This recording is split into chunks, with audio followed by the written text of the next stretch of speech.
Assalamu alaikum.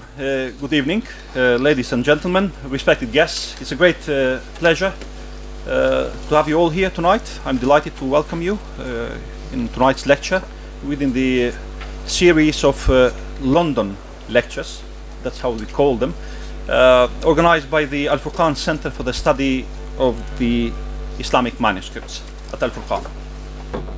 Before I give the floor to the keynote speaker tonight, as you know, with us tonight is Professor David King, which we are honored to have him among us. I'm delighted to invite first Mrs. Sarah Yamani. She's a member of the YCCT, we call it the Yamani Cultural and Charitable Trust. It's an overseeing body. I would like to invite her to say a few words and to welcome you on behalf of the Trust and its chairman, His Excellency Sheikh Ahmed Zaki Yamani. So please start. Assalamu alaikum. Good evening. Respected guests, ladies and gentlemen, I am delighted to welcome you all on behalf of my father, the chairman of Al-Furqan, His Excellency Sheikh Ahmed Zaki Yamani. And on behalf of the trustees of the YCCT, Yamani Cultural and Charitable Foundation, Trust, a body that oversees the work of Al-Furqan. It is great pleasure to see you all here tonight, and I'm honored to welcome you all. This lecture is part of Al-Furqan public lectures, which aim to strengthen links with those who are interested in the Islamic heritage, and to raise awareness about the richness of this shared heritage. Beside many conferences, symposia, and training courses, over the last 3 decades, Al-Furqan has organized more than 60 lectures on different aspects of Islamic heritage, culture, and civilization, such as codicology, paleography, critical edition, bibliography, history of science, arts, architecture, etc. Tonight's lecture will tackle a topic which is considered a cornerstone in the field of Islamic heritage, tradition, and studies, namely the field of astronomy. Muslim scholars throughout the Islamic era devoted considerable energy to many aspects of astronomy, including the aspects related to religious practice, such as the lunar calendar, the Qibla, and the Salah. I cannot think of a better person to speak about this topic than Professor David King, a world-renowned authority in this field, who is also an old friend of Al-Furqan. And we are honored to have him with us here tonight. And I would like to thank him for all his contributions and continuous support to our foundation's projects and activities. This lecture promises to be very informative and enlightening, and I thank you all for joining us this evening and look forward to welcoming you again to future events. Thank you. Thank you, Sarah. Indeed, tonight's lecture promises to be a very informative and very enlightening. Professor David King, through this lecture entitled Astronomy in the Service of Islam, will take us into a long scientific journey. It will take us to the main milestones that characterized the studies in this field, which is the field of astronomy, during the Islamic era, obviously. The most important findings in this field during this era and the impact and the influence that such findings had in the advancement of the science in this field later on. Before I give the floor and we start with the lecture, I would like to say a few words about Professor David King. David King is a British-born Orientalist who has spent his academic life researching the history of Islamic astronomy, both folk astronomy and mathematical astronomy. He first studied mathematics at Cambridge University, then education at Oxford University, and worked with the Sudanese Ministry of Education. Then, as he likes to put it, he went medieval and studied Near Eastern languages and literatures at Yale University. His research is based mainly on medieval Arabic manuscripts and instruments, He spent 20 years in the UK, 10 years in the Near East, 10 years in the United States, and close to 40 years in Germany and France. He was project director at the American Research Center in Egypt, professor of Near Eastern Languages and Literatures at New York University, and he is now Emeritus Professor of History of Science at Frankfurt, Johann Wolfgang Goethe University in Frankfurt. His numerous publications include 5 variorum volumes: Islamic Mathematical Astronomy, Islamic Astronomical Instruments, Astronomy in the Service of Islam, Medieval Islamic Astronomy and Geography, and Astrolabes from Medieval Europe. His major works are world maps for finding the directions to Mecca, published in 1999, in part published by Al-Furqan, supported as a project, which we have been delighted, and in synchrony with the heavens. Astronomical Timekeeping and Instrumentation in Islamic Civilization, published in 2004-2005. His publications can be downloaded at an online platform named davidaking.academia.edu. I'm honored and delighted to invite Professor King to address this distinguished audience tonight. So please, Professor, join me in that work. Good evening, ladies and gentlemen. Can you hear me at the back? Are you sitting comfortably? I asked Saleh not to exaggerate, and I am under constraints this evening. I have my wife here who told me not to talk too much about astronomical tables, and I have a former student, a former colleague from Frankfurt, Silke Ackermann, now at Oxford, Museum of History of Science, who has told me not to be nasty about various colleagues, some of whom I mentioned last time I was here a year ago. I'll try not to mention them this time. It's also a pleasure to have part of the family here, but I can't, yeah, right. Okay.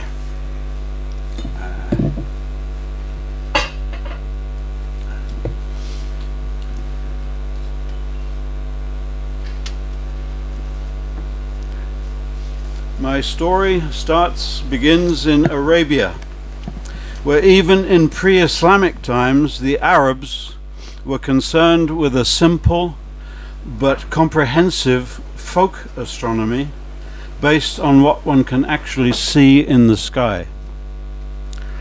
But then, in the early 7th century, there appeared the Prophet Muhammad and the Quran, with its injunctions relating some of the pillars of the new religion of Islam to astronomical phenomena. The Muslim world grew from small communities in Arabia until after just a few decades it looked like this. Particularly the contacts with the Byzantine world, the Iranian world, and the Indian world were fruitful for the recovery of scientific traditions that very soon became a truly Islamic scientific tradition, with Arabic as the language of science. And it should not be forgotten that the Arabs themselves had their own tradition of folk astronomy. In all of the major centers of Muslim civilization, the study of astronomy flourished. Indeed, it was the queen of the sciences, practiced by the Muslims. And our task as historians of Islamic astronomy is to piece together the different chapters in that history from the available sources, which are mainly manuscripts and instruments, such as you see here in the observatory at Istanbul. These sources are now scattered in libraries and museums around the world. One of those manuscripts from the Istanbul Observatory, one of these, from the library, private library of the director Taqiyuddin, is particularly close to my heart, because It formed the subject of my doctoral dissertation almost 50 years ago. A manuscript from Leiden. Our investigations helped to bring the works of the Muslim astronomers back to life. This fanciful Ottoman miniature from the Topkapi of the greatest Muslim astronomer, the 10th century Egyptian Ibn Yunus. I say he's the greatest because I wrote on him, but he was the greatest. Presenting the Fatimid Caliph al-Hakim with a copy of his monumental work, the Hakimi Zij. A Zij is an astronomical handbook full of tables and astronomical and explanatory text. And Ibn Yunus' Zij was actually several times larger than the book that you can see here. The Caliph does not look too happy, but he should have been. You will hear much talk about the Zijs of Al-Khwarizmi and Al-Batani. Everybody hears about them. But there are only 2 out of over 200 Zijs compiled by Muslim astronomers between the 8th and the 19th century. I will not talk about Zijs tonight because my wife will not want to hear that. I will talk about tables for other purposes. One of our colleagues in Beirut used to call what we did, my teacher Ted Kennedy and myself, zidging about. Astronomy developed on 2 completely different levels in Islamic society. The astronomers worked with instruments and observations and calculations. But there were also the Muslim legal scholars, or fuqaha, Sunni and Shi'i, who worked only on what we call folk astronomy, that which we see in the heavens with the naked eye, in modern Arabic ilm al-falak al-taqlidi. They also favored a sacred cosmology, al-hay'a al-sunniyya, based on the Quran and the Hadith. Inevitably what they proposed, these fuqaha, was, on practical matters, was different from what the astronomers proposed. Much of the written tradition of astronomy began in Baghdad, Medinat al-Salam, which in the 9th and 10th centuries was the most civilized city on earth. It was, I have an Iraqi friend here in the front. Right, yeah. It was a city of learning and of books. The 10th century bibliographer Ibn Nadim compiled a list of all the books known to him in Baghdad, or in the Baghdad of his time. Many of those books are lost for all time, but at least we have their titles. Ibn Nadim treated all aspects of contemporaneous astronomy, scholarship, including, of course, astronomy and mathematics. And here are some of those books. Up here. They cover the entire spectrum of Muslim learning. And these books in Baghdad are here pictured in a manuscript of the Maqamat of Al-Hariri. Ibn Nadim, unlike some modern scholars, was also interested in makers of scientific instruments, and he listed 30 astrolabists known to him in Baghdad.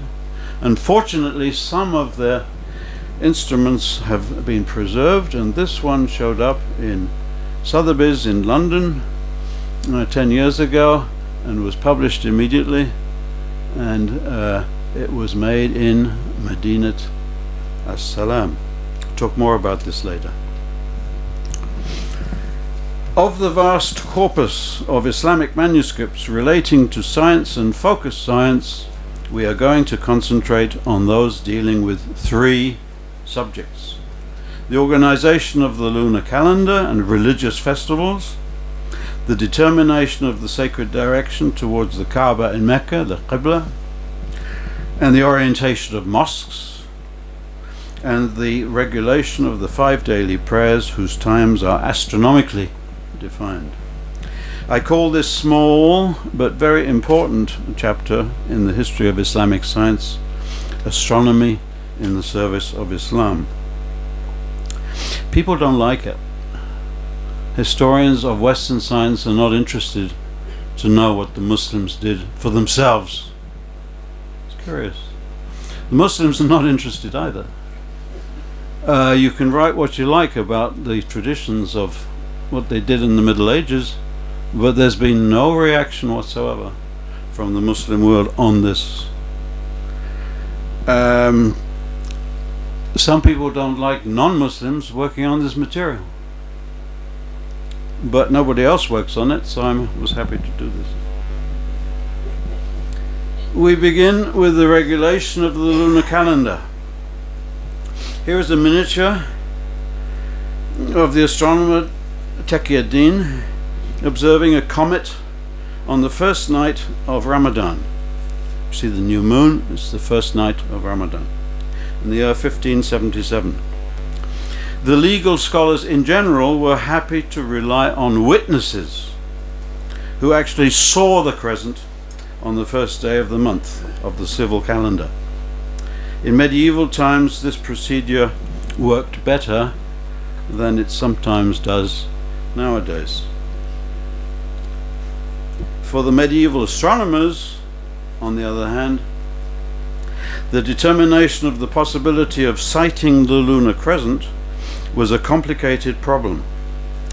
And here the sun is setting over the western horizon, and the moon is going to set a few minutes later.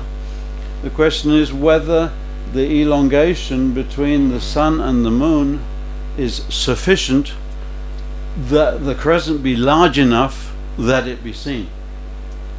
And that also depends on the time between sunset and moonset, which is measured on the celestial equator, the maqth in Arabic, the delay between the two settings, and of course also how high the moon is in the sky. Yeah, all very complicated. But if these conditions were satisfied, the conditions that they formulated involving the apparent distance between the sun and moon, the difference in setting times, and the altitude of the moon above the horizon, if they were satisfied, then the crescent would be seen. If not, then it would not be seen.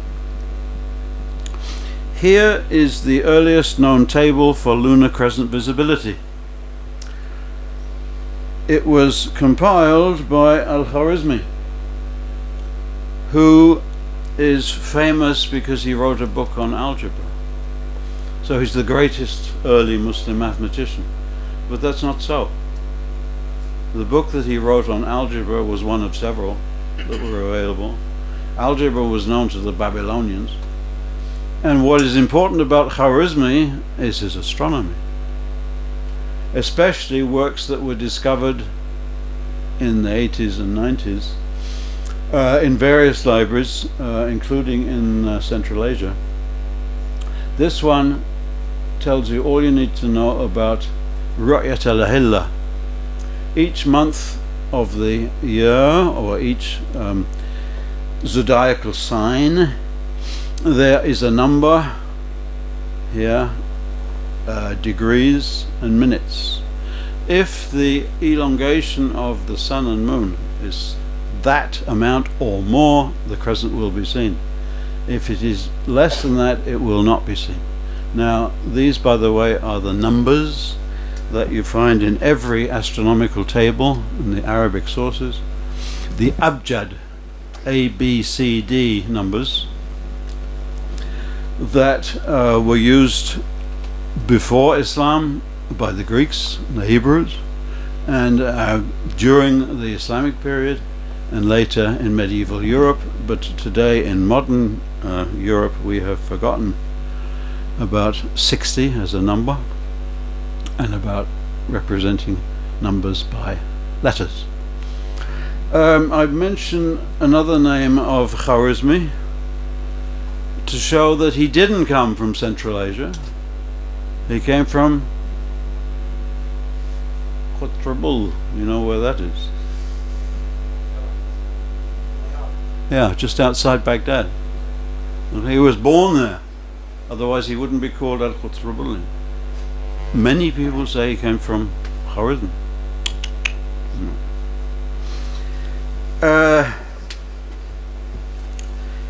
In this Egyptian table for 1229, you're getting used to tables now. Yeah. For 1129 Hijra, and it's one of a series for each Hijra year, calculations have been made for the first day of each month of the civil calendar. There are two Islamic calendars. There's a civil one and there's a religious one. And if the moon is not seen on the first night of the month, then it'll be seen on the next night.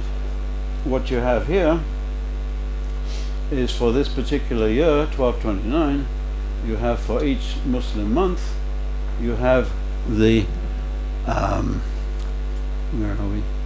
The latitude of the moon. The Qaws an-Nur is the distance between the sun and the moon, and important too is the delay between moonset and between sunset and moonset, the makth. And then you have a prediction at the end of every line.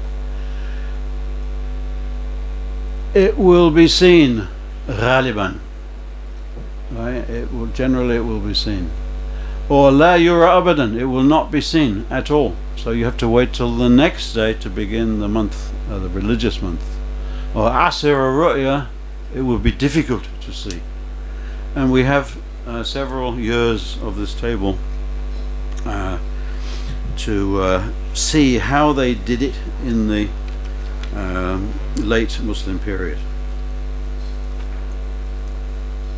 In brief, the achievements of the astronomers in this domain were impressive indeed. By the way, there's an article in that book there,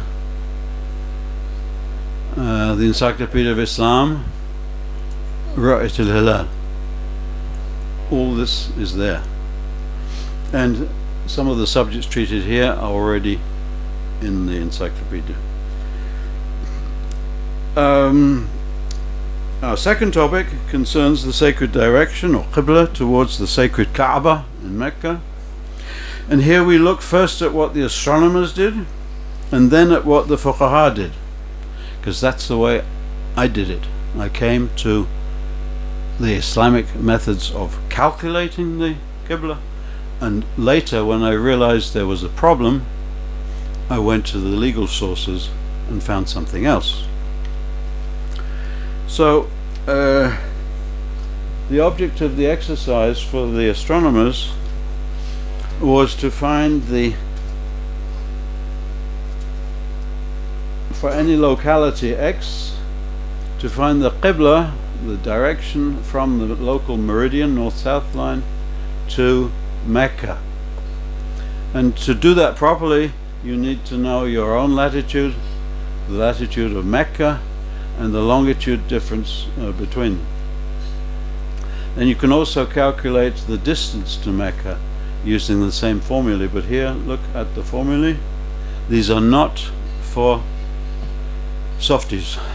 These are serious trigonometric formulae which were solved already in the 9th century by Muslim scholars, mainly in Baghdad.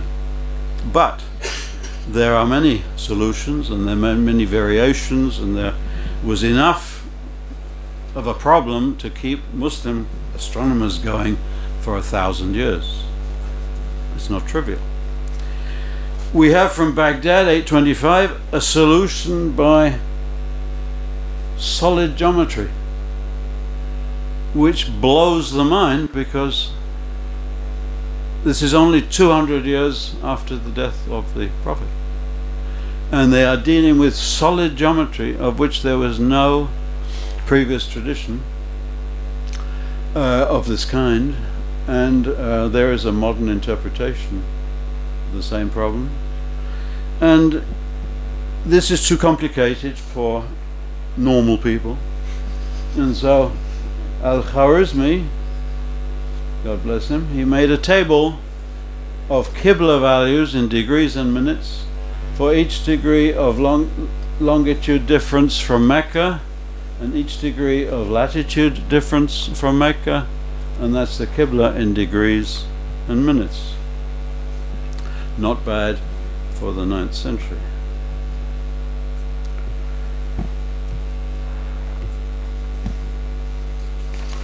The ultimate solution, or one of the ultimate solutions to the Qibla problem is a table. You're not getting tired of tables yet.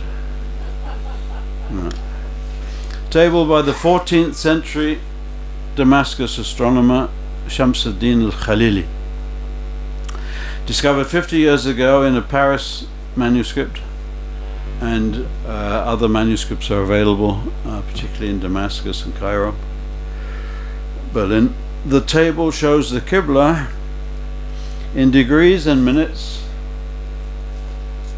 for each degree of latitude, 28, 29, 30, 31, 32, so on.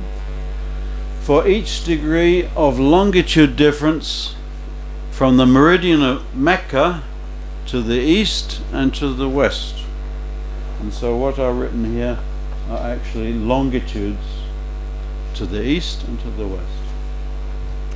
These values are so accurate that we have been unable to determine how Al-Khalili computed them.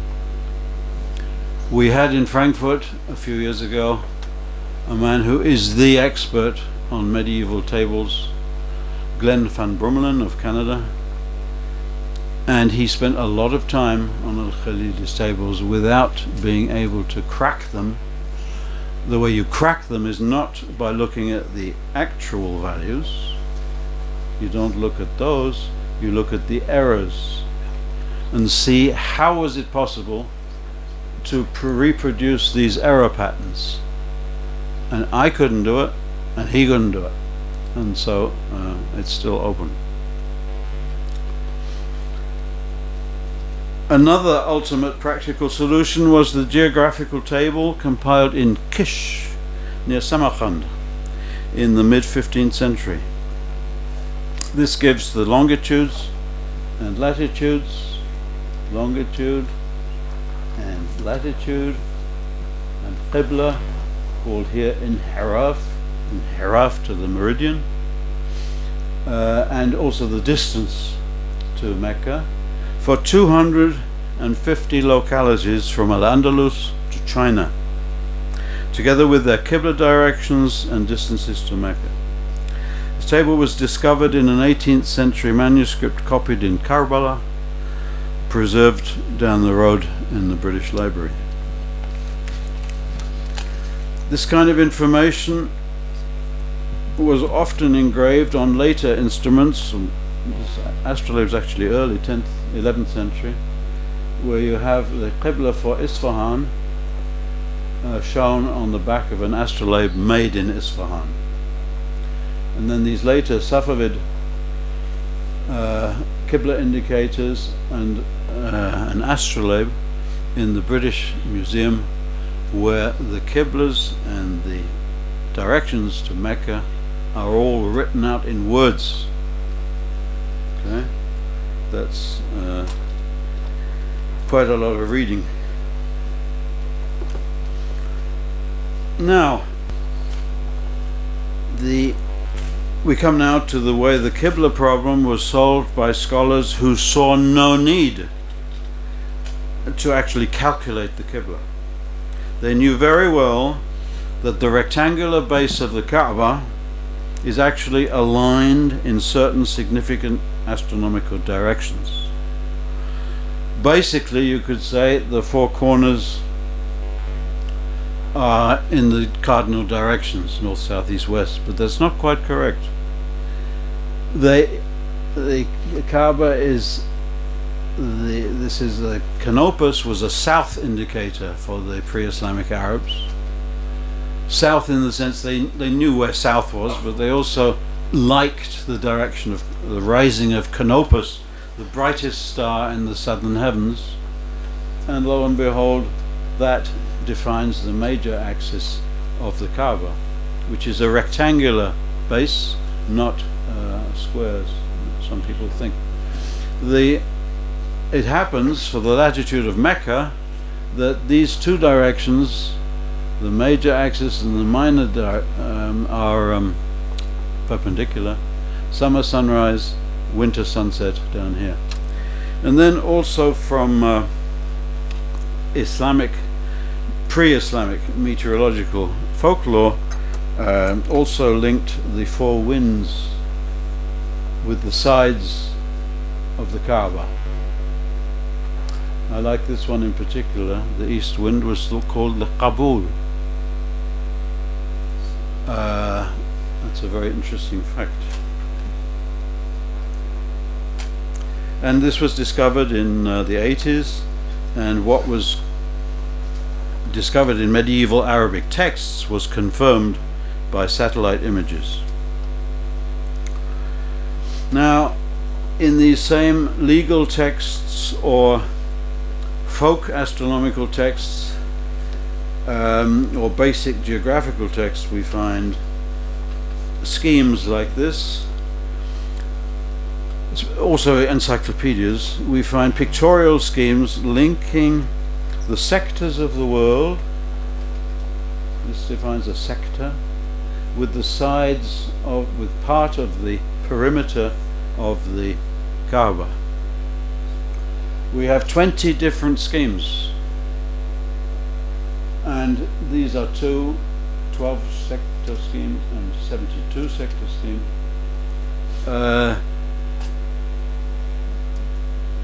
These schemes also tell you which direction to face, which astronomical direction to face the Kaaba.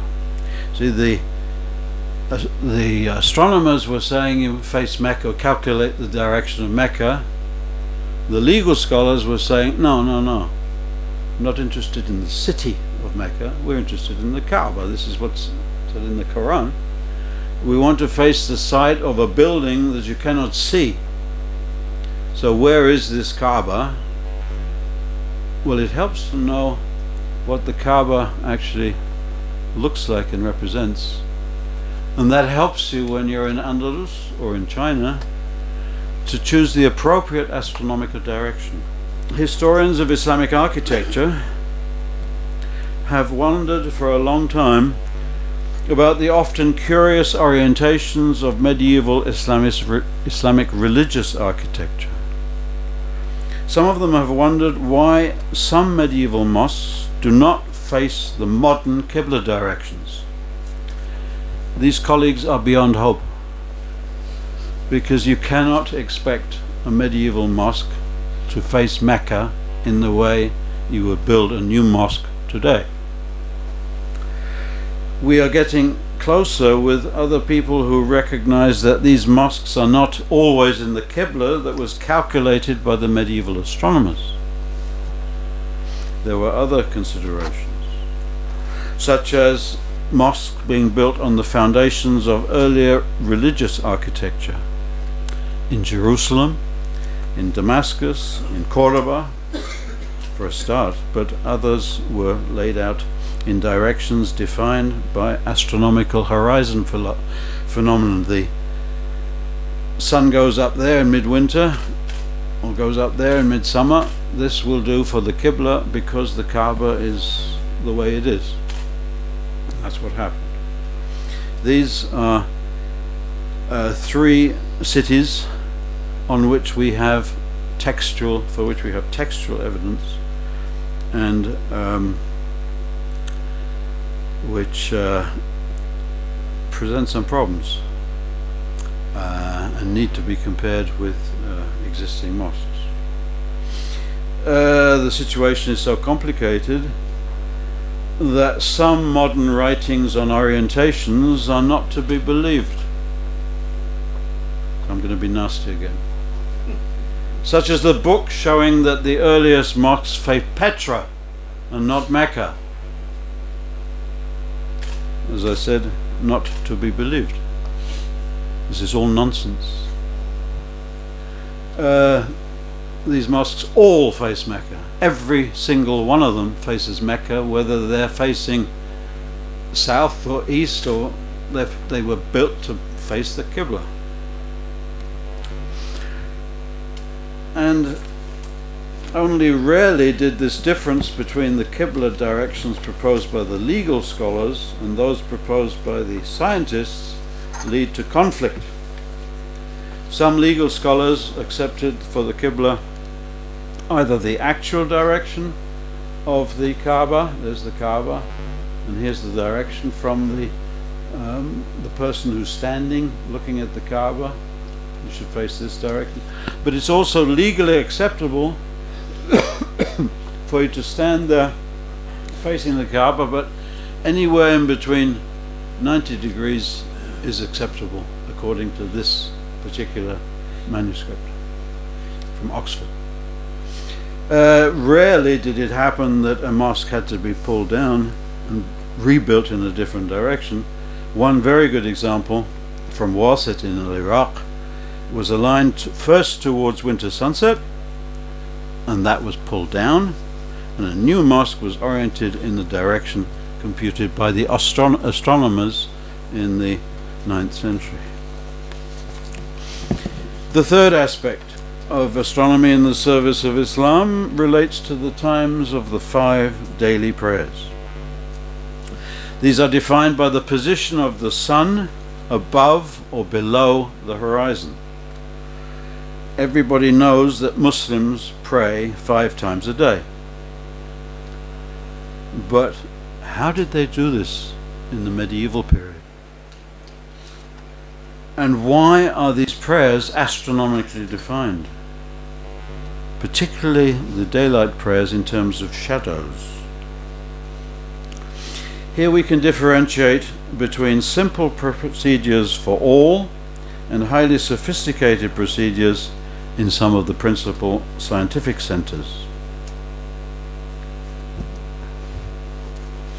The Islamic day begins at sunset, the Maghrib prayer, because the calendar is based on the visibility of the moon at sunset. The second prayer is the Asha at nightfall. The third is the Fajr at daybreak.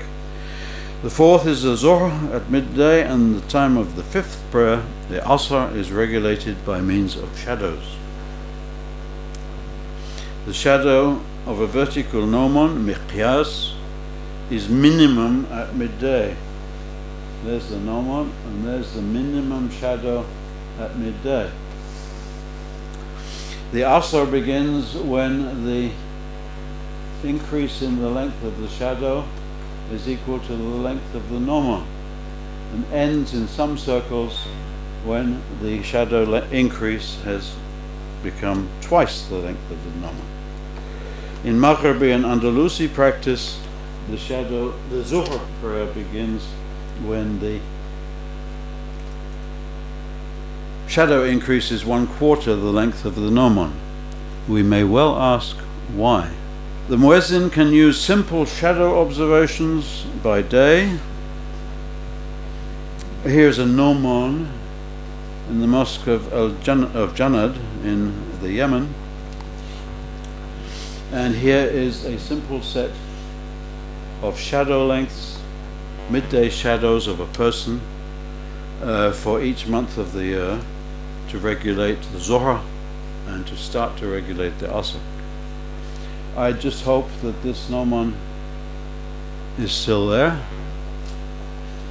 and I just hope that this mosque is still there, and I just hope that Janad is still there. The muezzin could also use simple arithmetical procedures using the lunar mansions, the manazil al-qamar. But already in the 9th century, the astronomers introduced mathematical solutions. And the earliest known table for regulating the times of the Zuhr and the Asr is, of course, from early 9th century Baghdad. And it's our friend Al-Khwarizmi who prepared a table for the latitude of 33 degrees, which is Baghdad, giving in these titles here, giving the name of the zodiacal sign, that's for each 30 days, the beginning of the Zuhr, the beginning of the Asr, the end of the Asr, and that's the argument. This is a very nice table, the first of its kind. And here is an extract from the tables from the prayer time, for the prayer times of the latitude of Cairo, prepared by my friend Ibn Yunus around 1000. You know those tables, those little tables you used to find on the wall in Muslim houses and places, giving the prayers for each day. And they were the modern solution to this problem, and this is the medieval solution. This is much more impressive because it was done by hand. And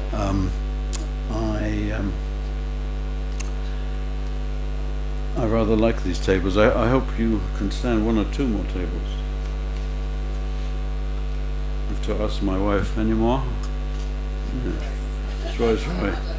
Okay, we're getting to the end of this, particularly in Egypt, but also in the 13th century and Syria in the 14th. The office of mosque astronomer, or muwaqqit, flourished. This is an extract from a Paris manuscript of the splendid set of tables by my friend Shamsuddin al-Khalili, muwaqqit at the Umayyad Mosque in Damascus.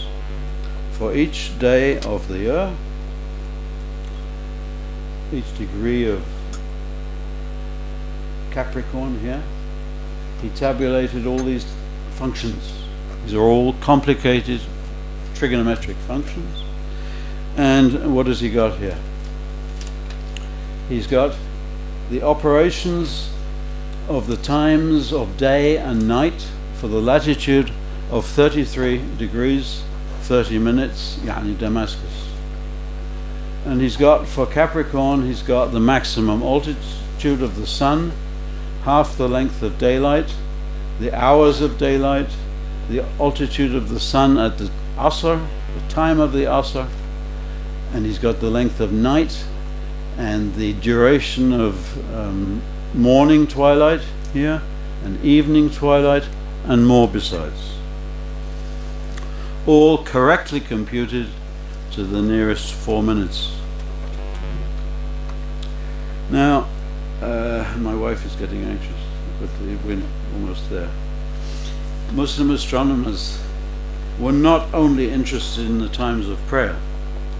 They compiled tables for finding the time of day by the sun and the time of night by the stars.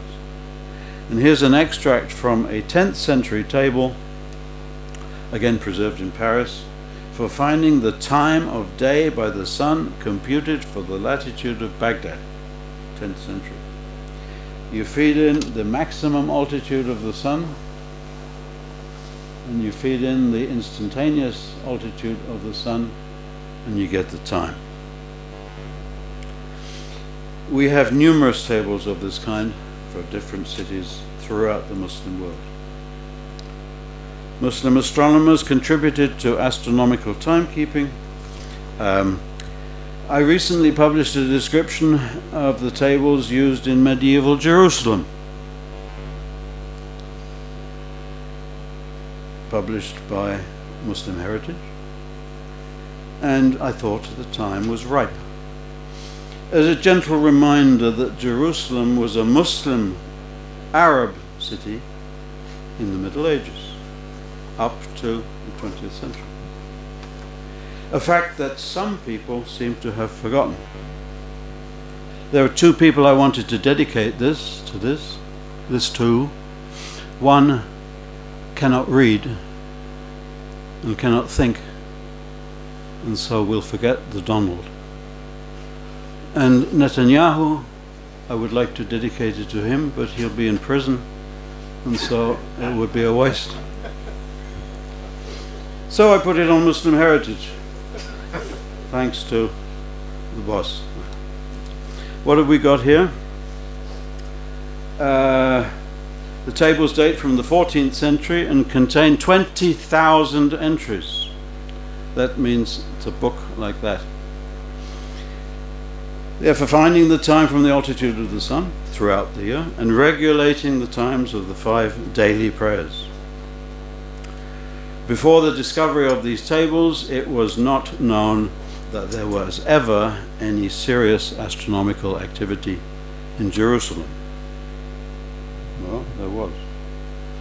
The manuscript here is from Leipzig. Second, different part of the same corpus from Princeton, and one manuscript from Cairo. And today I was talking with Celeste, the librarian here, about the possibility of some of the things that are in the Khalidiyya catalogue that I cannot access, but I have the catalogue, whether it's possible to get some photos. Maybe there's even more there. I would hope that we might find a couple more copies. The main thing is we have one copy of each of the 3 parts of this corpus. So, Muslim astronomers contributed to astronomical timekeeping for close to 1,000 years, and I have tried to document their achievements for the first time. This book, In Synchrony with the Heavens, the title sort of summarizes Islamic astronomy. That's what it was about. It includes surveys and analysis of all sorts of tables for timekeeping, based on over 500 manuscripts. I gave it the subtitle, The Call of the Muezzin, and there are 700 pages of text dealing with Islamic tables. That really is too much. But I had to do it, and why not? Some people say they don't like tables, and they say if you've seen one, you've seen them all. This is very short-sighted. As far as I know, the book has had little influence, and so I've recently put the whole book on my website, so anybody can download it for free. A colleague of mine recently published a book on perceptions of time in the Islamic world. She thoughtfully included a reference to my survey. My survey of 1 millennium of activity by Muslim astronomers and legal scholars in astronomical timekeeping using tables and instruments.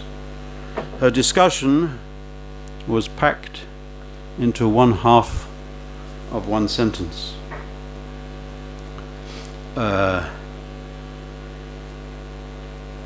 It blew my mind. I've tried to give an introduction to what Muslim astronomers did in the way of astronomy. It's one small chapter in Islamic astronomy. There's so much more, but this is all we'll discuss today. Or is it? In brief, they produce all manner of tables and all manner of instruments, mainly for astronomical timekeeping. Their achievements were considerable, and now that they are documented for the first time, the history of Islamic astronomy looks very much richer. Thank you.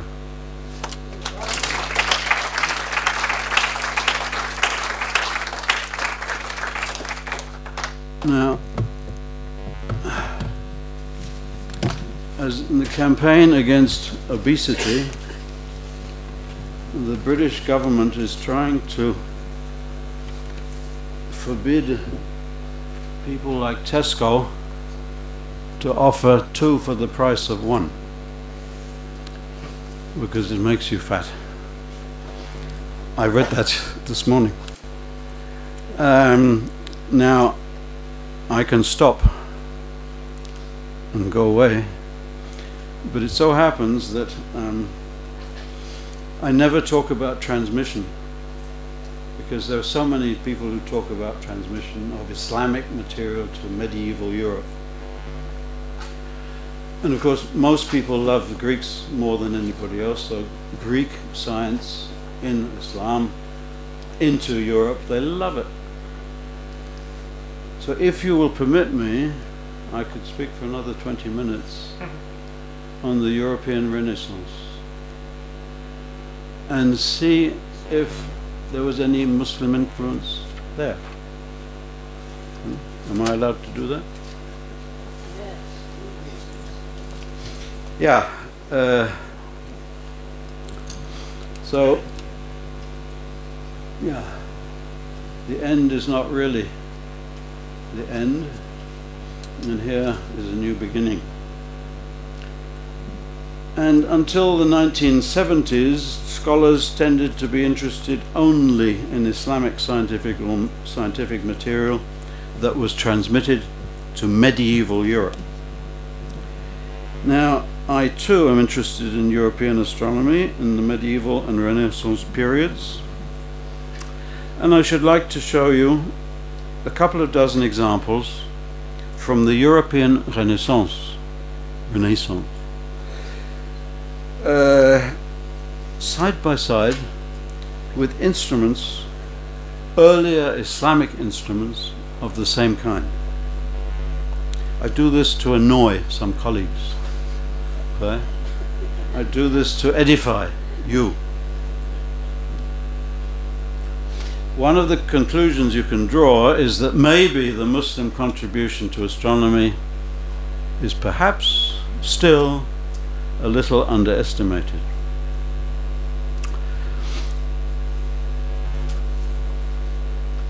This is a new subject. The only other person who's talked about anything similar was standing right here a few years ago. George Saliba, my academic twin, has published a book about Islamic influence in the Renaissance. But he was only talking about planetary astronomy. He never talks about anything else. And I only talk about instruments and prayer times and things. So I thought, instruments. Renaissance. What do we mean by Renaissance? Whose Renaissance? There's a move afoot in the intellectual world to talk about renaissances involving other people. Were there any other? What do we mean by the European Renaissance? I like to define it as a sort of wake-up call.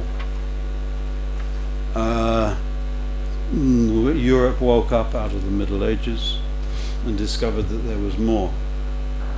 They were a bit late, but they rediscovered Greek texts, which had already been translated into Arabic, but they didn't know that. And they preferred to translate the stuff themselves. I'm going to get blasted later by a medievalist.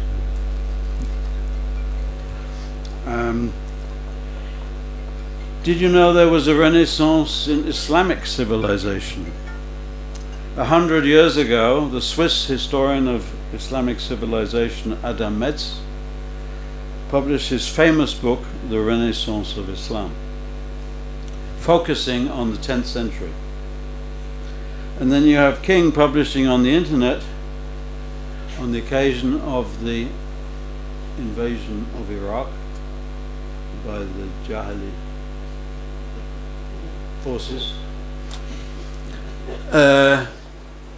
writing the Renaissance of Astronomy in Baghdad in the 9th and 10th centuries. It wasn't an essay, it was just a short essay and then a long bibliography. And then you have my friend George Saliba writing on Islamic science and the making of the European Renaissance. So, Renaissance is in these days.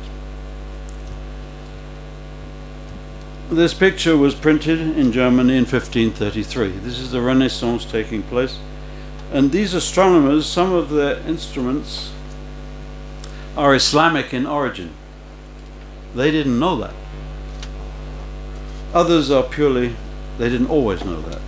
Others are purely European in conception. Most of them do not go back to the Greeks. They go back to the Muslims. We can understand the Renaissance achievements better if we know what our friends the Muslim astronomers themselves achieved. Please pretend that this miniature depicts them in Baghdad in the 9th century, Isfahan in the 10th century, Cairo in the 11th century, Cordoba in the 12th century, Maraga in the 13th century, Damascus in the 14th century, Samarkand in the 15th century. These were the capitals of astronomy in the Muslim world in those centuries. It is now common knowledge that the solar, lunar and planetary models of Copernicus were not original to Copernicus, but were somehow derived from Muslim sources. They don't look the same, but they are the same.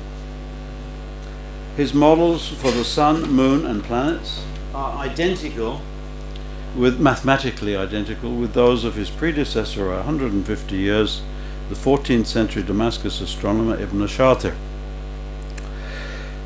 Copernicus made one big mistake describing a model for Mercury that he obviously did not understand.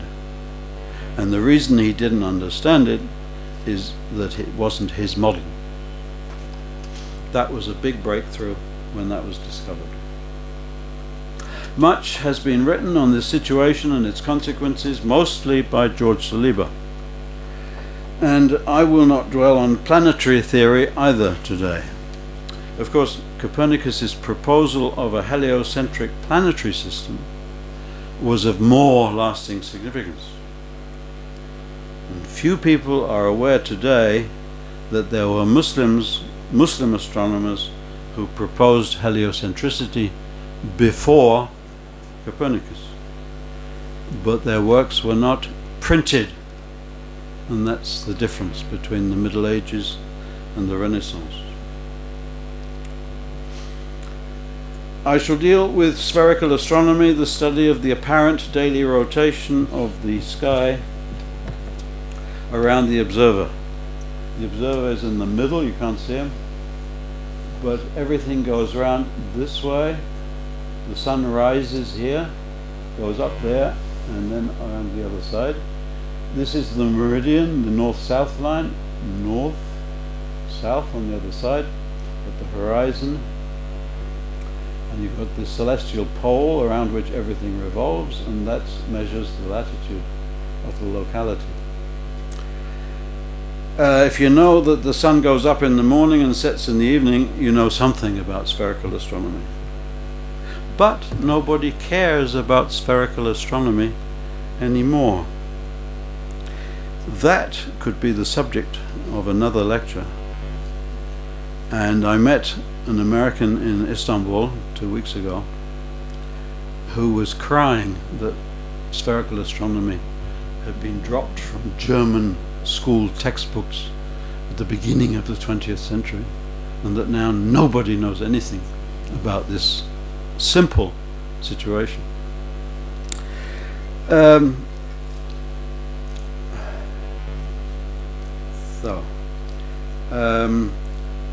Yeah, I gave a lecture in at the observatory in Tenerife 20 years ago to some doctoral students in astrophysics. I was asked to speak about Muslim things and tables and so on, and I mentioned latitude, and I got some funny looks, and I asked, how would you measure the latitude of Tenerife? And not one out of 20 students, doctoral students, had any idea how you would measure it. This is the new order. Now, what do we have here? Whoops. We have more tables, but only 2 or 3 tables. Look at these tables. These are now Renaissance, well, post-Renaissance tables. This is early modern period. 1791, a book which is about this thick. The author, poor German astronomer and theologian Müller, complained that he had great difficulty in finding a printer for this book, which is about this thick. Now look at, well, in fact, the way he made some money was to change the front page, from German to French, because the same tables that would work for the whole of Germany would also work for the whole of France. So he doubled his income, just like that. But look at these tables. I'm almost finished with tables. These tables are for finding the time from the altitude of the sun or from the altitude of any star. Now that's mind-boggling, and our minds were boggled when we found one half of these tables that big in Cairo and the other half in Oxford. And I think that well, the surviving copy and manuscripts together is probably in the hand of the author, and probably nobody could be found to make any further copies. There are 500,000 entries in these tables, but they're better than the ones of Müller for Germany and France. Now, you all know about the Astrolabe. If you don't, there's a very nasty article on my academia page entitled "What is an Astrolabe?" That's actually the nice part. The bad part is what is an astrolabe not. And the second part contains a whole load of quotes from the internet. You have never read such rubbish put out by professors, students, theologians, the works. Nobody has a clue what this instrument is. It's a model of the universe that you can hold in your hand.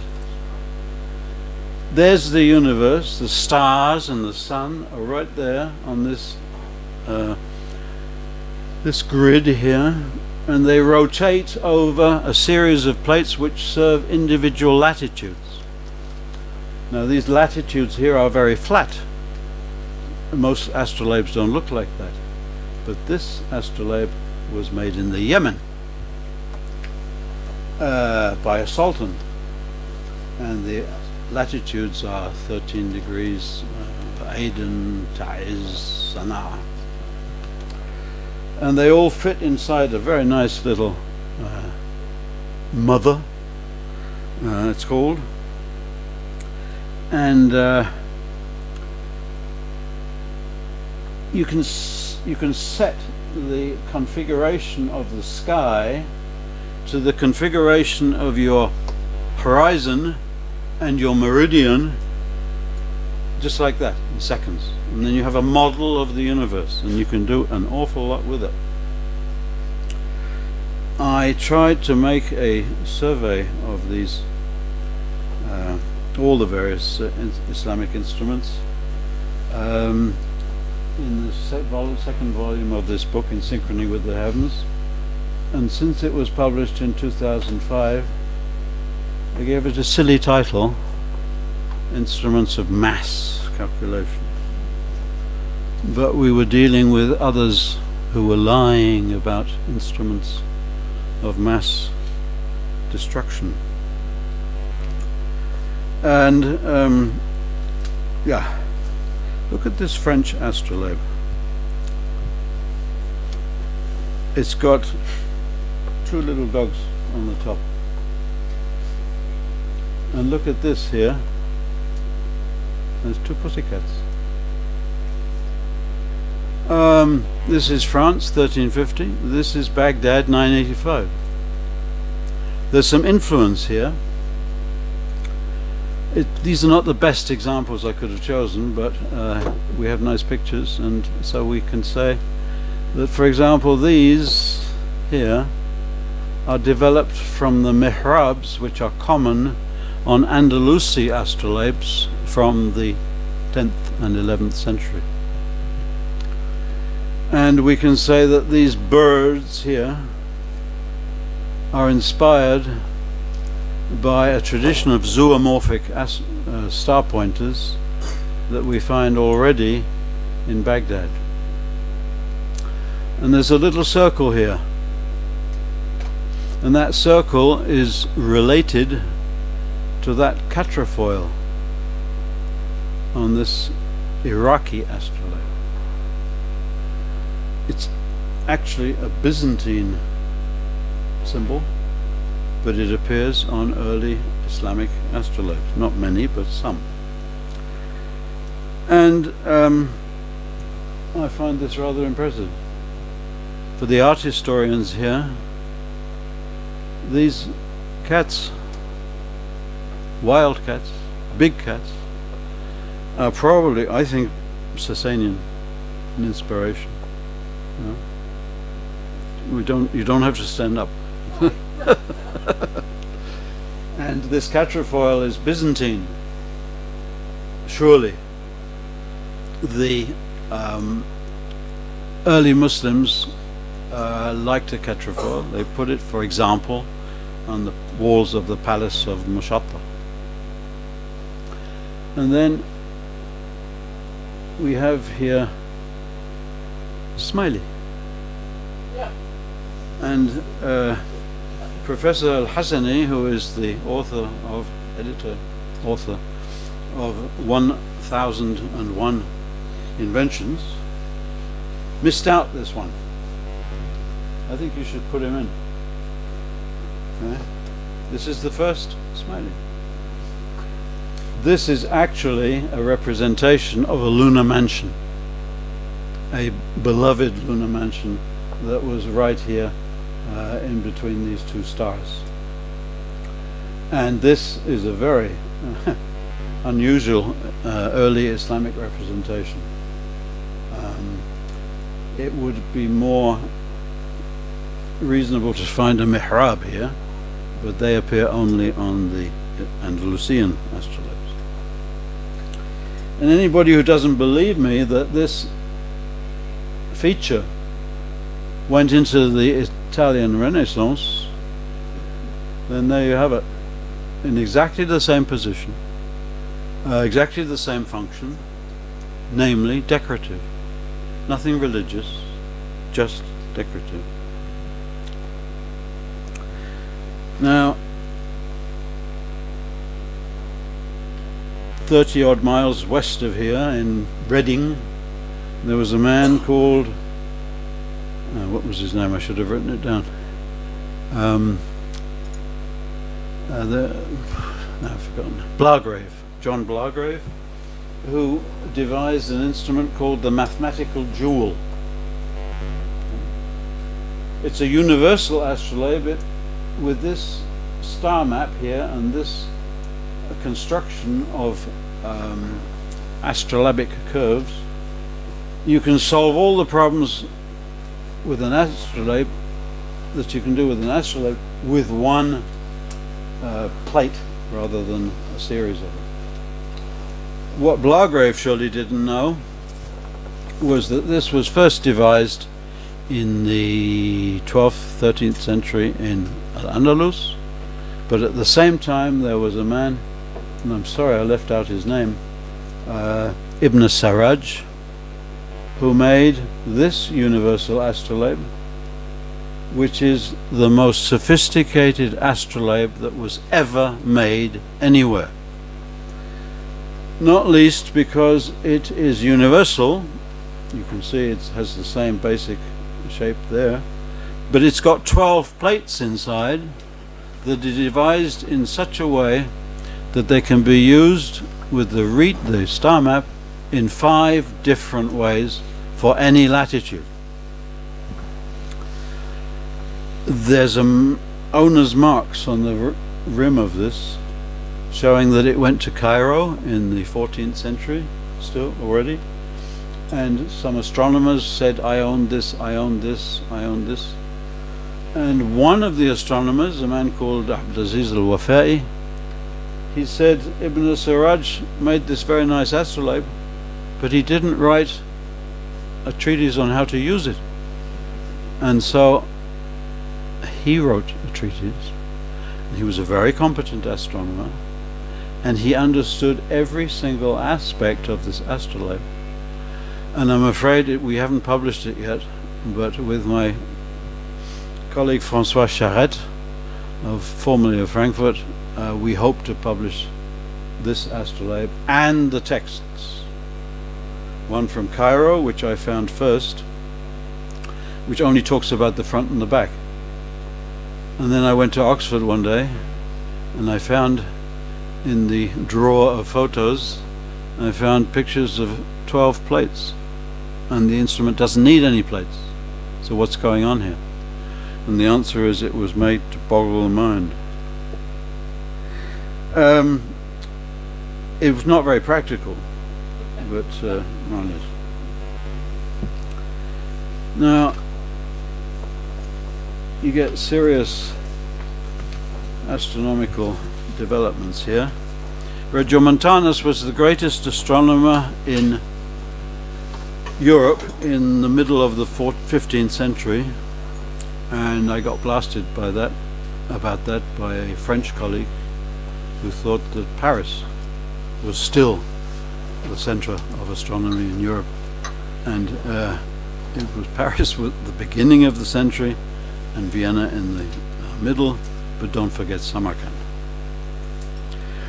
And this plate that was found in an astrolabe of Regiomontanus type in New York is identical to a universal plate that is devised by Ibn Baso in Granada, 1300, for solving problems for all latitudes inside an astrolabe.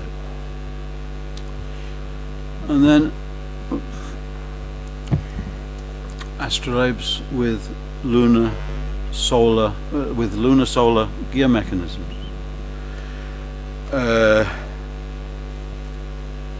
This one is in Greenwich, and this one is in Istanbul, I think, but it's Biruni writing in the 11th century on the same thing. This was not a Muslim invention. We had Greek instruments of the same kind that were transmitted to Islam and have not yet been properly published. I love the quadrant named Quadrant Vetus, old quadrant. This was the second most common instrument in medieval Europe, and it's obviously a European invention. It appears in the 12th century in Al-Andalus, amongst the Christian community, and in 14th century it was very popular. It has these markings which are a universal approximate way of finding time. It has a shadow scale, and it has a movable cursor, a majarra, which you can move to adjust the latitude of the place and the time of the year, the solar longitude. Now, wouldn't you know, in a Cairo manuscript, Baghdad, 9th century, mention of the operations with the quarter of a circle. Anonymous, could be Al-Khwarizmi, could be somebody else. The latitude 33 is mentioned at the end, and 33 is nothing but Baghdad. And it says that the circumference of the quadrant is divided into 90 degrees, and there is a thing called a majarra. Yeah? And on some of the quadrants this is mutaharrika, and on some of them It is thabita. Some move, some don't. And also the curves that you saw on the quadrans Vetus are not the only way of representing time. And so we have 3 different varieties of quadrant and 2 different varieties of cursor, fixed or movable. 6 examples of the quadrant described already in 9th century Baghdad. So why didn't the Muslims use this for centuries? And the answer is they didn't like it, because it doesn't work exactly, it works only approximately. The Muslims preferred instruments like this one for Nishapur, but we have it already in texts in the 9th century Baghdad, and this one for Vienna. Okay, these are the same instruments, and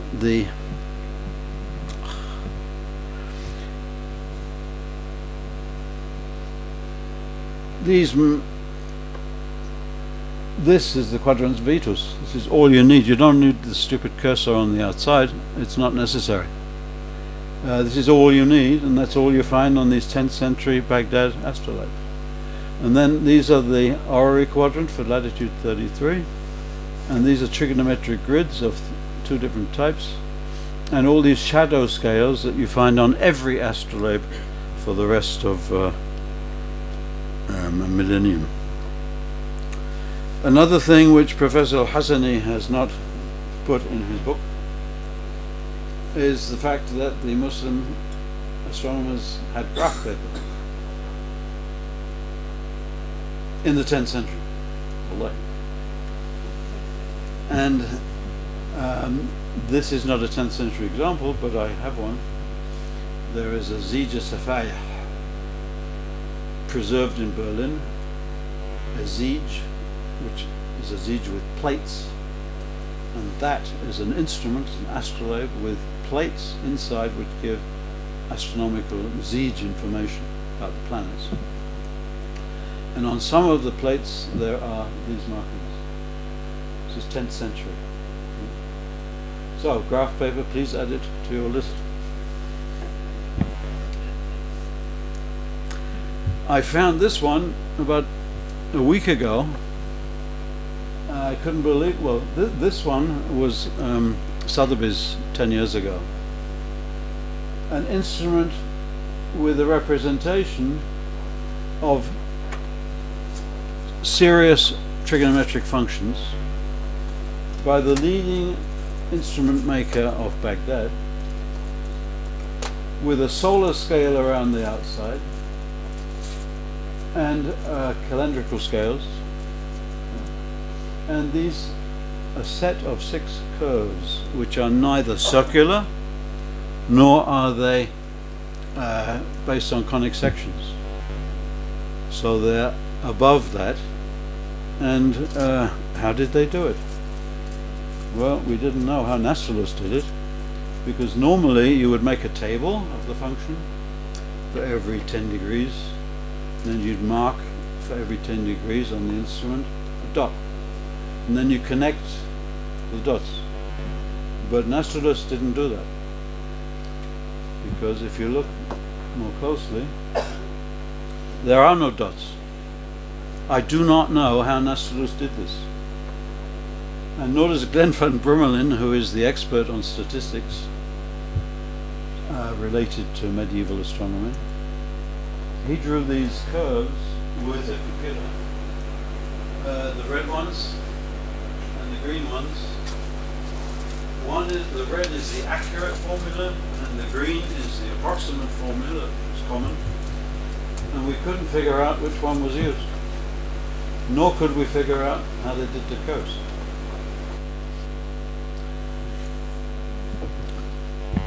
Don't tell me you're tired of instruments. Because I got a few more here, and this is one I like best. Some of my English colleagues were not happy when I tried to show that a highly sophisticated medieval English instrument for timekeeping by the sun for any latitude, which was thought to have been invented in England, was actually invented in Baghdad centuries previously. The shape of the instrument in the form of a boat is not necessary to the function of the boat. What you do need, though, is a mast that you can rotate, and you have here on the main part of the instrument, which is this, you have here a grid which enables you to find time from the date and the altitude of the sun and the latitude. Yeah, it's a very complicated formula. It's all solved by one instrument. Now we have Latin texts and we have medieval English texts. There must be an English instrument. No, that's not the case. They do have boats in Baghdad. Mushkila? In Oxford we found a treatise by Habash, who was the leading astronomer in 9th century Baghdad, describing an instrument which was for finding the time of night by the altitude of various stars. And there is the instrument, and it works. And you don't make an instrument for finding timekeeping by the stars if you haven't already made a simpler one for timekeeping by the sun. But my English colleagues will never forgive me. The same holds for the most sophisticated calculating device from 15th century Vienna school. This is a universal timekeeping device by Regiomontanus, but he wasn't the first to put it together. We have here an Ottoman sketch of the same instrument, totally unique, but there's a little number somewhere, I don't know where, little number which says 23:35, 23 degrees 35 minutes. That is the obliquity of the ecliptic, the difference between the ecliptic and the equator, and that is a number which went out in the 11th century because the Muslims had better values, and certainly the Ottomans had better values by then, and so the 23:35 gives it away that this is an instrument that was conceived centuries before, like the 9th century. And wouldn't you know, I think it's Ibn Nadim has a risala fil amal bil luh as-sa'at. And what is that other than a luh as-sa'at? I'm getting tired too, but look at these. What's nice is the provenance. And I love sundials, but sundial freaks don't know that the Muslims had an incredible tradition of sundials and mnemonics. That's the study of sundials, theory and practice. And compare these two. This is the most sophisticated sundial I can find from the 16th century. But look at this one. Ibn Shatir, the head astronomer in Damascus, made this sundial. How did he do it? He made tables first. And with the tables you construct the curves. It's 2 meters long and 1 meter wide. Yeah, another favorite. Karl Scheu was my academic predecessor. He was a German historian of mathematics who was a school teacher and ended up in the University of Frankfurt, and then unfortunately died at a very early age.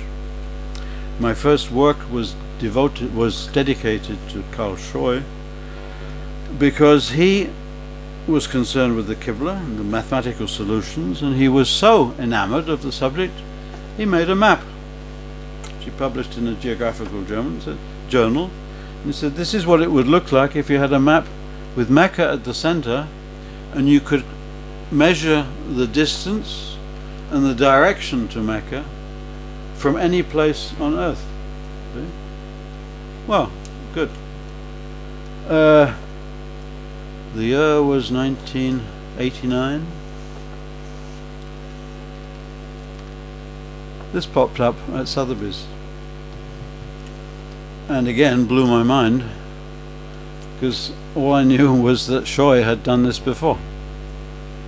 And what is going on here? You have a map centered on Mecca with places you can't see the dots, but there are dots for places, and then these are the names from Cordoba over to Peking, and from the Yemen up to northern regions. Obviously Safavid, made in Isfahan, signed, made in Isfahan about 1650 by somebody who was completely unknown. This is the most sophisticated Islamic instrument we ever saw. It's totally mind-boggling.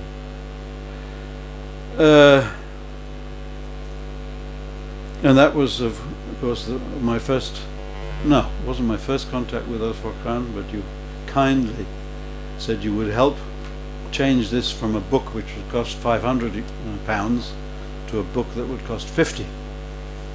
And that was very considerate and a good idea. No more clocks. By the time we get to this kind of instrument, you have to say that the Muslims and the Europeans have come to a tie. That's it. Because these instruments are the same, but different in size, but this is what's going on here. It's a tie between the astronomers in Istanbul and the astronomers of Tycho Brahe in Denmark. However, the observatory in Istanbul marked the end of serious Muslim astronomy activity in astronomy. I said serious. Of course, astronomy continued into the 19th, 20th century. Finally, please look at the design of these star maps on the wreaths of these astrolabes from 16th century Flanders. This distinctive design occurs out of the blue. It has no known precedent in medieval Europe. Each one of these has a sort of cup here, a wine glass.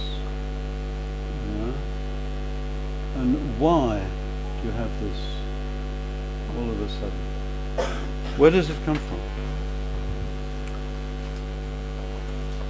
Compare it with this 16th century Iranian astrolabe star map. What do we find but the Basmala, Bismillahir-Rahmanir-Rahim, written in mirror script, one of my favorite Arabic scripts. Half the text is written backwards, and I would claim that this influenced European wreaths, star maps on astrolabes. Can you imagine that a basmala in mirror script might have influenced this design? You might say this shape here was like an open tulip, but tulips were not introduced to the Low Countries until the 17th century. In all of these examples, it was the Muslim scholars who derived the solutions before the Europeans, sometimes long before. Sometimes we can point to independent developments on the part of the Europeans. Sometimes Islamic influence is abundantly clear.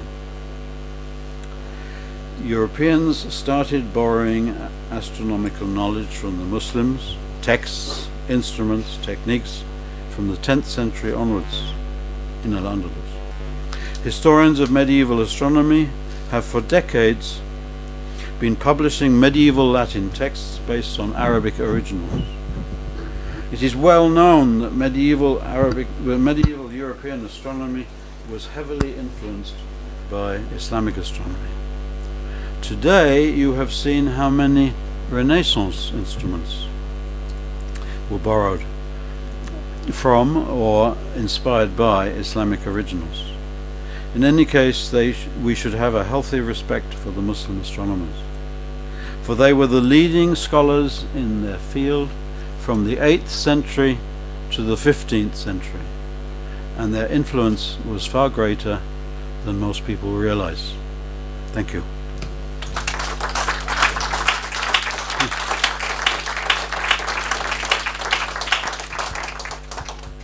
Thank you so much, Professor, for this fascinating journey. I do apologize for running a bit late, and I didn't dare actually to stop Professor, especially that the second part was very interesting as well. We have to cut short probably the discussion part. We planned initially half an hour, but probably will turn it into 15 minutes if you agree. I'll take briefly a few questions. Just please kindly be brief in your questions so that the Professor can. And I ask Professor kindly to stay a bit more, to remain on the stage. I'm Mohammed Amin. I'm an amateur in all of these things. In Europe, heliocentricity, I understand, was resisted quite strongly by the Roman Catholic Church. How was heliocentricity accepted and spread in the Muslim world, or did it spread? Okay, you are right about the Church's reaction to the book of Copernicus. It was on the forbidden list for 200 years. Fortunately, some people ignored that and went on and did this and that. In Islam, people did write about heliocentricity, but their works were not distributed. Their works were not sent to other parts of the Muslim world. A good summary is in the article Heliocentricity in Wikipedia of all places. They do mention the names, give some references. Am I right in thinking that the Savage Astrolabe you pointed out is in the Benaki Museum in Athens? That astrolabe, the most sophisticated astrolabe ever made, is in the Benaki Museum, which contains the private collection of Benaki, who was a great Islamic art collector. The similar astrolabe that you and I know, which was a copy of that, made in Lahore, I believe, does not have the 12 plates though. It's like yeah, nor is it a real universal astrolabe in that sense. No. Mr. Sulzberger is referring to an astrolabe mater, the base of an astrolabe, which was sold in one auction house and catalogued by myself. And a few years later, the Reet, the star map of the same astrolabe, showed up at maybe the same or a different auction house. Same. And the cataloguer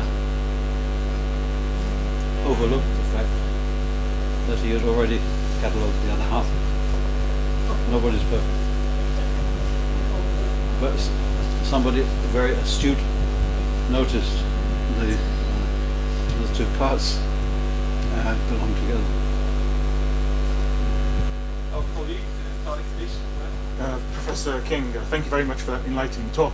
I don't have a question as much.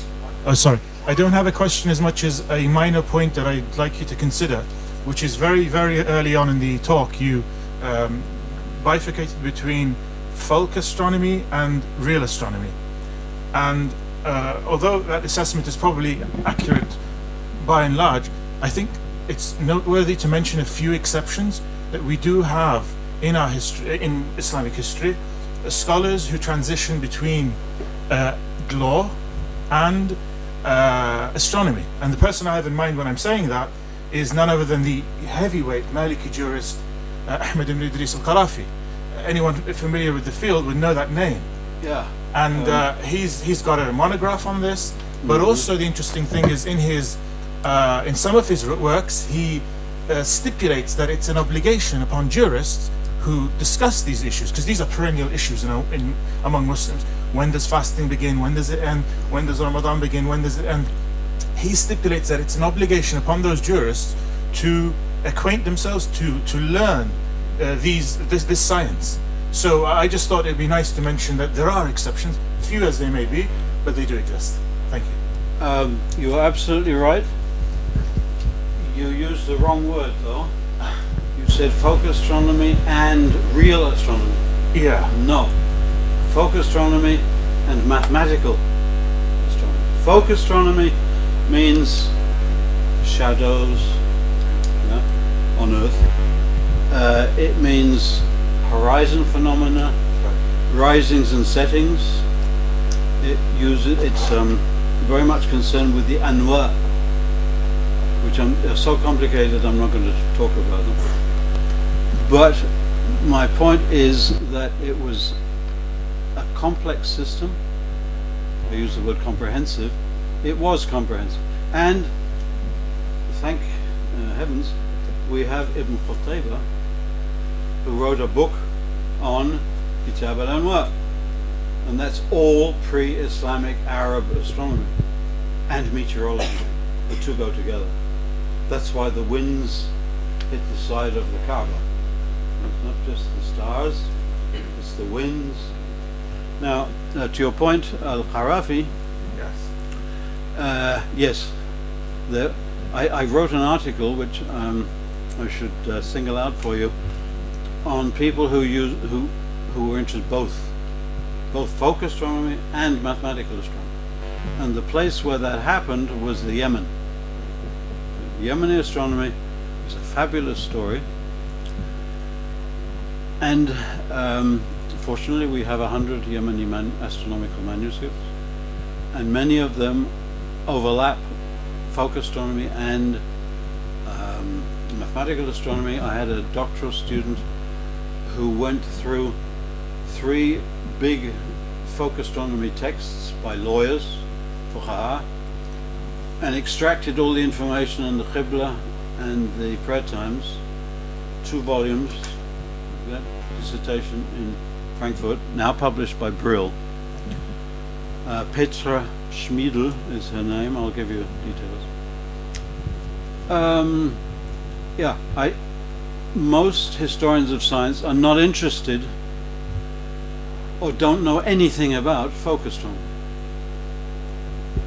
I became aware of it as soon as I'd written that article Qibla in the Encyclopedia of Islam. My last sentence is, some medieval mosques appear to be in directions that are not the directions proposed by medieval astronomers, but I don't know why.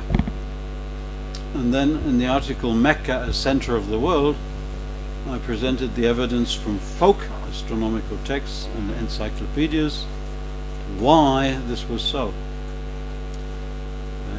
We should talk more about this because I opened a website recently and put all my stuff on it, and I have a very nice article, Islamic Astronomy, published by the British Museum the end of last century, and you get about 3 readers in a month. And nearby is Islamic folk astronomy in the service of Islam. I got dozens of readers. Okay. There is interest, there should be.